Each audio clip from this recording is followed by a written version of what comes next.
नमस्कार, दिन भर की हाइलाइट्स को लेकर हाजिर है सुजस आवाज राजस्थान।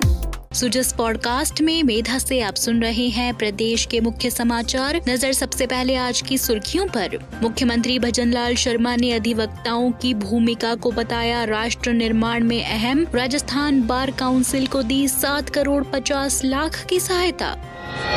राजस्थान को मिली बैटरी एनर्जी स्टोरेज सिस्टम की ऐतिहासिक सौगात। कुल 2000 मेगावाट घंटा क्षमता आवंटित।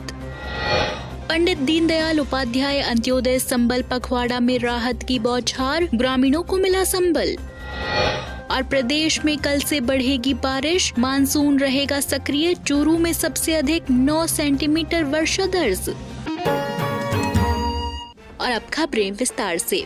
मुख्यमंत्री भजनलाल शर्मा ने कहा कि अधिवक्ता देश की न्याय प्रणाली का अभिन्न हिस्सा हैं और उनके सेवा समर्पण ने भारतीय न्याय व्यवस्था को नई ऊंचाइयों तक पहुंचाया है। उन्होंने कहा कि वंचित वर्ग को त्वरित न्याय दिलाकर अधिवक्ता राष्ट्र निर्माण में सक्रिय भूमिका निभा रहे हैं। मुख्यमंत्री निवास पर कल राजस्थान बार काउंसिल की कार्यकारिणी के सदस्यों से भेंट के दौरान उन्होंने ये बात कही। इस अवसर पर काउंसिल ने राज्य बजट 2024-25 में एक बार की सहायता के रूप में 7 करोड़ 50 लाख के प्रावधान के लिए मुख्यमंत्री का आभार व्यक्त किया। बैठक में प्रदेश की न्यायिक व्यवस्था को और सुदृढ़ करने और कानूनी मुद्दों पर भी चर्चा की गई। मुख्यमंत्री भजनलाल शर्मा ने बार काउंसिल ऑफ राजस्थान के विधिक सुधार, विधि शिक्षा और विधिक सहायता में योगदान की सराहना की। उन्होंने बताया कि राज्य सरकार प्रदेश की अदालतों में चरणबद्ध तरीके से सुविधाएं बढ़ा रही है, जिससे न्यायिक प्रक्रिया को सरल और सुलभ बनाया जा सके। मुख्यमंत्री ने प्रधानमंत्री नरेंद्र मोदी के अभियानों जैसे स्वच्छ भारत मिशन, बेटी बचाओ बेटी पढ़ाओ और एक पेड़ माँ के नाम का उल्लेख करते हुए कहा कि इन प्रयासों ने समाज को सकारात्मक दिशा दी है। इसी तरह अधिवक्ता भी समाज में जागरूकता लाने और सामाजिक सरोकार में सहभागी बनकर बड़ी भूमिका निभा रहे हैं। इस अवसर पर राजस्थान बार काउंसिल के अध्यक्ष भुवनेश शर्मा सहित अनेक वरिष्ठ अधिवक्ता उपस्थित रहे।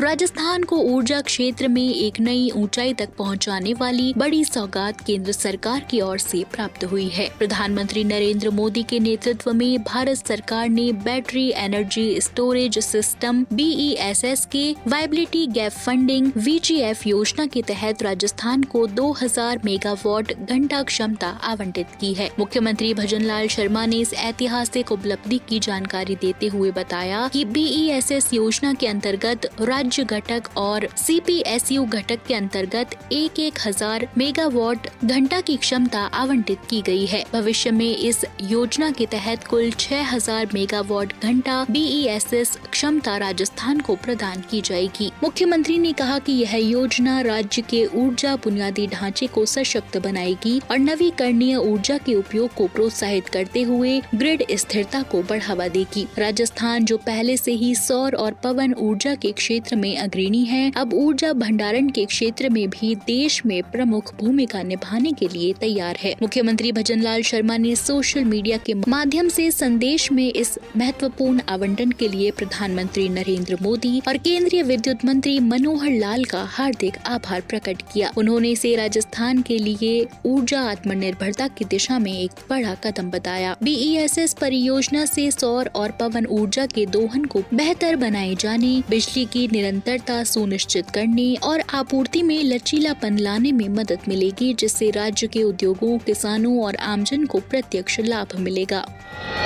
जोधपुर जिले के लूनी, बावड़ी और भोपालगढ़ पंचायत समितियों में आयोजित अंत्योदय शिविरों में ग्रामीणों की वर्षों पुरानी समस्याओं का समाधान कर उन्हें राहत पहुंचाई। डांगियावास की 65 वर्षीय सुशीला देवी को शिविर में मुफ्त स्वास्थ्य जांच और दवाएं मिली। उक्त रक्तचाप की समस्या पर तुरंत कार्रवाई की गई। वहीं लूनी के 77 वर्षीय देवाराम जी की बंद पेंशन फेशियल रिकॉग्निशन तकनीक से फिर से शुरू की गई। वहीं गादेरी गाँव में बिजली के झूल झूलते तारों को तुरंत दुरुस्त किया गया। वहीं पालड़ी राणावता में मृत्यु प्रमाण पत्र जारी कर ग्रामीण सदाम हुसैन की नामांतरण समस्या का समाधान किया गया। शिविरों में चिकित्सा, राजस्व, सामाजिक सुरक्षा, बिजली सहित विभिन्न विभागों ने समन्वय से काम किया। ग्रामीणों ने कहा कि राजस्थान सरकार वास्तव में अब हमारे द्वार पर है। मेरा नाम आकाश कुमार भाट है। मैं ग्राम पंचायत डोरा का रहने वाला हूँ।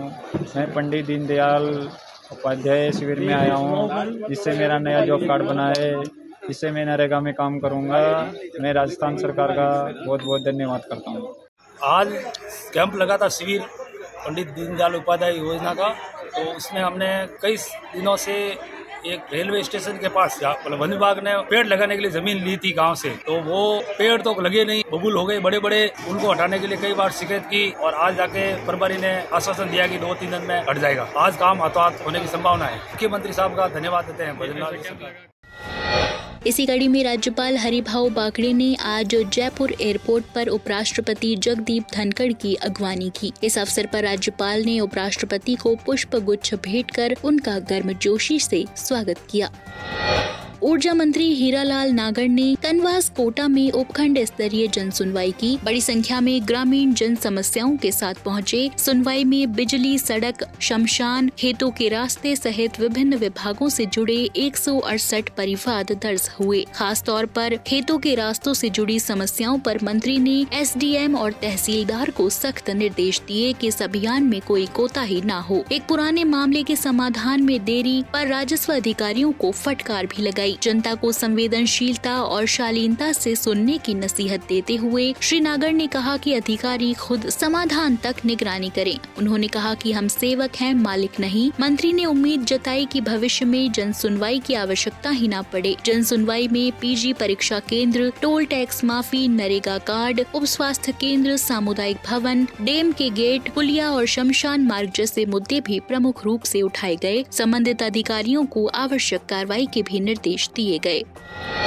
इसी कड़ी में ऊर्जा मंत्री हीरालाल नागर ने कहा कि पिछले 1.5 साल में प्रदेश में 44 नए ग्रिड सब स्टेशन स्थापित किए गए हैं। अगले 5 वर्षों में 200 नए जीएसएस बनाने का लक्ष्य है। उन्होंने कोटा के इंडस्ट्रियल एरिया में प्रस्तावित 220 केवी जीएसएस का निरीक्षण किया और कहा कि नए जीएसएस से सुदृढ़ प्रसारण तंत्र बनेगा। उन्होंने कहा कि वर्ष 2027 से पहले सभी किसानों को दिन में बिजली देने का लक्ष्य है, जिसमें अब तक 75% किसानों को दिन में बिजली मिल रही है। सौर और पवन ऊर्जा की क्षमता में वृद्धि से प्रदेश को सस्ती और पर्याप्त बिजली मिलेगी। एनटीपीसी और कोल इंडिया के साथ 2060 करोड़ के एमओयू किए गए हैं, जिससे राजस्थान का योगदान 2030 तक 125 गीगावाट होगा। इस मौके पर ऊर्जा मंत्री ने पौधरोपण भी किया।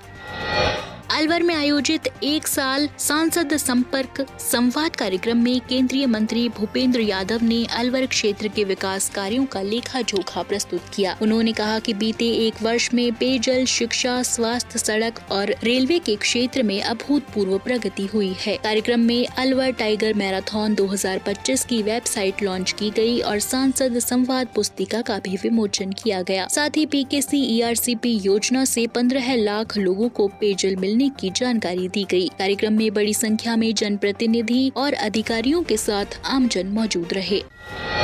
केंद्रीय पर्यावरण और वन मंत्री और अलवर सांसद भूपेंद्र यादव ने अलवर के चिकानी स्थित एआरजे अपना घर आश्रम के प्रथम स्थापना दिवस और वार्षिक समारोह में भाग लिया। यह आयोजन देश भर में अपना घर आश्रम की 25वीं वर्षगांठ के उपलक्ष्य में हुआ। श्री यादव ने कहा कि नर सेवा ही नारायण सेवा है और अपना घर आश्रम बेसहारा और जरूरतमंद लोगों के लिए करुणामयी छाव है। कार्यक्रम के दौरान उन्होंने पौधरोपण कर पर्यावरण संरक्षण का संदेश दिया।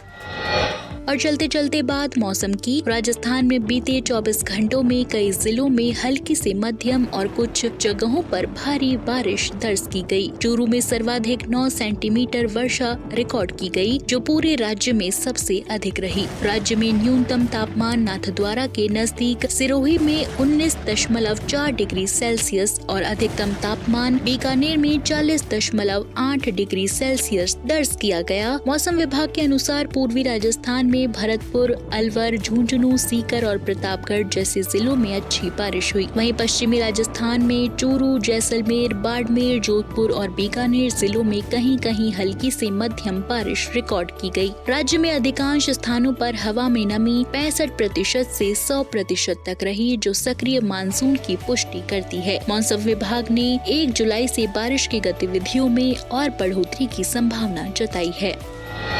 तो आज के सुजस पॉडकास्ट में इतना ही। मेधा को दीजिए इजाजत, कल फिर होगी आपसे मुलाकात। तब तक बने रहिए सुजस आवाज राजस्थान के साथ। नमस्कार।